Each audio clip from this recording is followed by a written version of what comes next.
IPL 2026లో భారత యువ సంచలనం వైభవ్ సూర్యవంశీ అద్భుత బ్యాటింగ్తో అలరిస్తున్నాడు. రాజస్థాన్ రాయల్స్ తరపున ఆడుతున్న వైభవ్ ఈ సీజన్లో ఇప్పటి వరకు 5 మ్యాచ్లలో 200 పరుగులు చేశాడు. 260కి పైగా అధిక స్ట్రైక్ రేట్తో రన్స్ చేయటం విశేషం.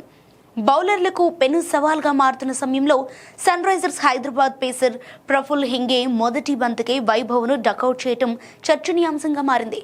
ఎస్ఆర్హెచ్ తరపున అరంగేట్రం చేసిన హింగే ముందుగానే వేసుకున్న ప్లాన్ను చక్కగా అమలు చేసి వైభవ్ను గోల్డెన్ డకౌట్ చేయటం మ్యాచ్ టర్నింగ్ పాయింట్గా నిలిచింది. హైదరాబాద్ రాజీవ్ గాంధీ ఇంటర్నేషనల్ స్టేడియంలో తాజాగా జరిగిన మ్యాచ్లో ఎస్ఆర్హెచ్ 217 పరుగుల భారీ లక్ష్యాన్ని ఆర్ఆర్కు నిర్దేశించింది.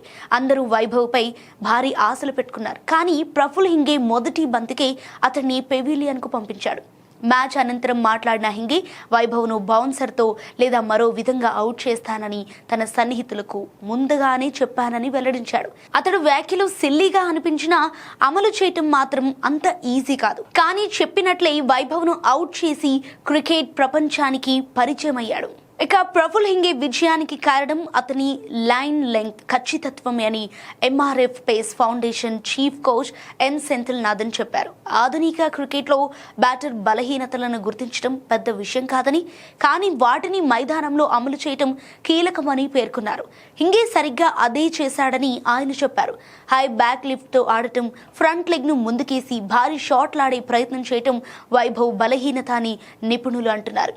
ఈ కారణంగా స్టంప్స్పై లేదా శరీరానికి దగ్గరగా వేసే బంతులకు అతన్ని ఇబ్బందులకు గురి చేస్తున్నాయి. హింగే అదే వ్యూహాన్ని అనుసరించి హార్డ్ లెంగ్త్ బంతితో అతన్ని బోల్తా కొట్టించాడు.